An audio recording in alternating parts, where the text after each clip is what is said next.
On va vous présenter le maïs sur la base de sa diversité telle qu'elle existe dans le monde, pour vous permettre de comprendre ce qu'est notre intervention sur cette plante dans ces temps modernes.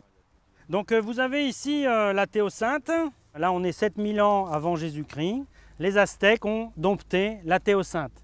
Donc le maïs, c'est le plus vieil ami végétal de l'homme. Et l'homme a travaillé avec celui-ci pour résoudre son problème physiologique simple qui est de se nourrir. Et l'amidon est un très bon aliment pour l'homme. C'est aussi un bon aliment pour les animaux.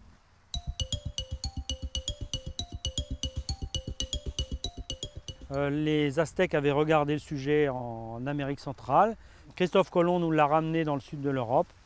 Les Espagnols y ont travaillé. Les Basques y ont eux-mêmes travaillé pour obtenir le grand roux basque. Et on obtient comme ça des populations, dont la population dite Lacône, qui nous a donné le caractère précoce pour faire tous les hybrides d'Europe.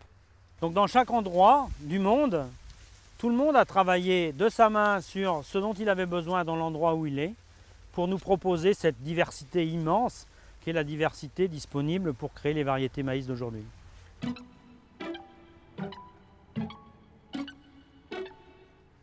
Les hybrides de maïs répondent à des aspirations qui sont simples.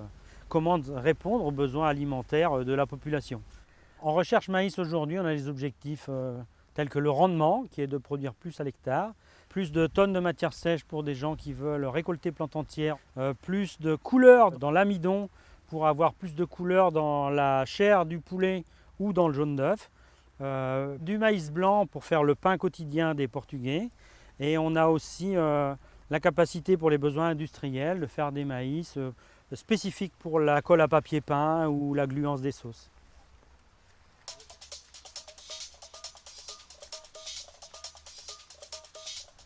Dans le domaine de la création variétale maïs, on a une multitude d'objectifs qui sont le respect de l'environnement et la rentabilité économique pour l'agriculteur. Meilleure valorisation de l'eau disponible, protection contre les maladies. Les sélectionneurs ont une multitude de capacités à permettre à la plante de se défendre. Faire plus avec moins d'azote. Et pour ce qui est du désherbage, la couverture rapide de la plantule au moment de son développement dans ses premiers stades de vie est quelque chose qui nous préserve de l'envahissement par les mauvaises herbes.